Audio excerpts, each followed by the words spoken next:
Terror group Al-Shabaab has previously carried out similar attacks in the country.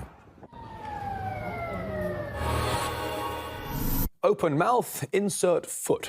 Have a listen to this American senator talking about how the U.S. needs to focus on Africa's valuable resources.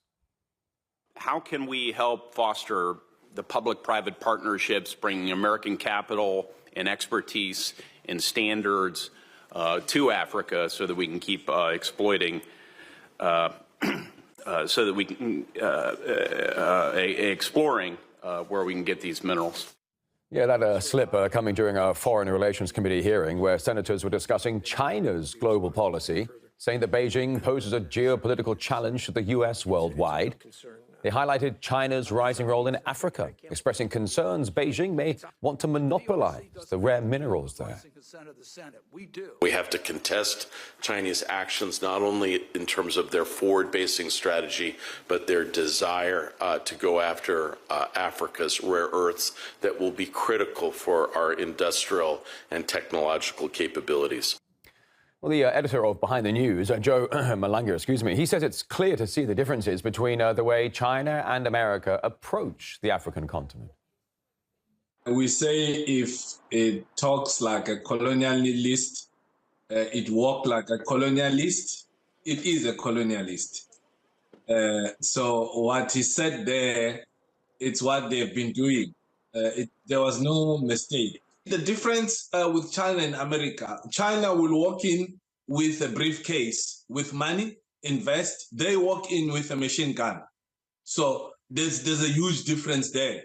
And the systems that China is using in influencing, in getting into, speak to Africans, head of state, is different from how they operate in the US. So, and they see the growth of Chinese influence in Africa, it's a threat to them at the global stage.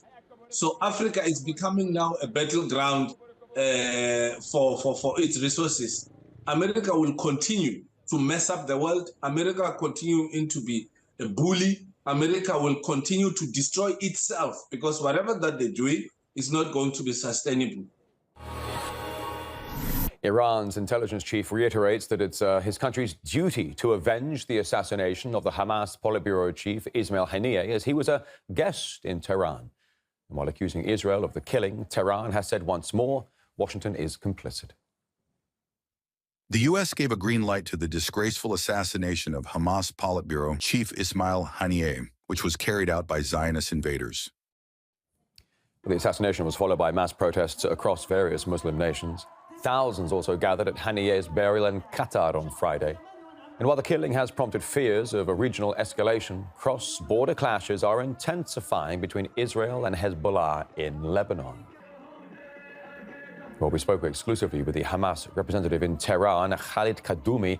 He covered the recent events in the region. Also, he discussed issues of Western influence and Palestinian politics.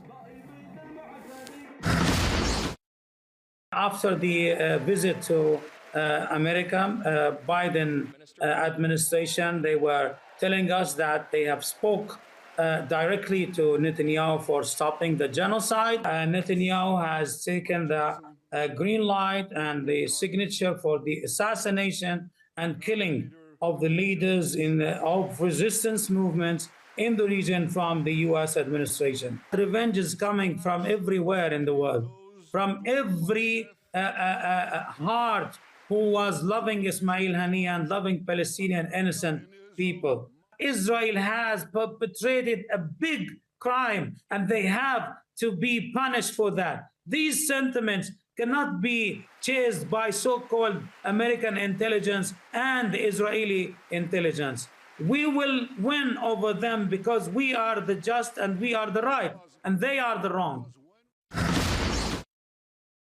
The American administration, it happens that they always hypocrite. I mean, Blinken, I'm talking about, Kirby, the national security advisor of the White House, who always says something and then we end with something else. Even Blinken himself, who always announced that he's going to discuss the ceasefire with the Israeli administration. And in the time, while he is present in Tel Aviv, it happens that Israeli perpetrated couples of massacres against innocent people. They always sanction money for them and budgets to give them more weapons, more destructive tools against humanity.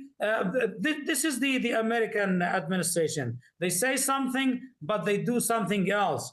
Now, Israelis are killing with the green light and the blessing of America.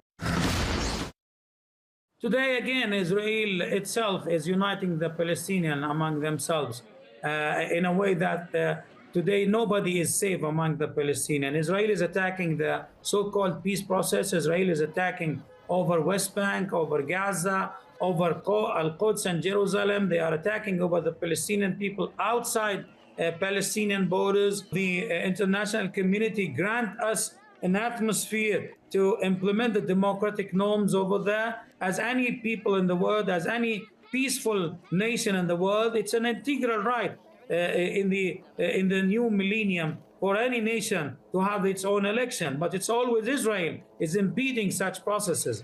We are expecting that we will go united always against our enemy in the political program and in the administrative body to alleviate the sufferings of our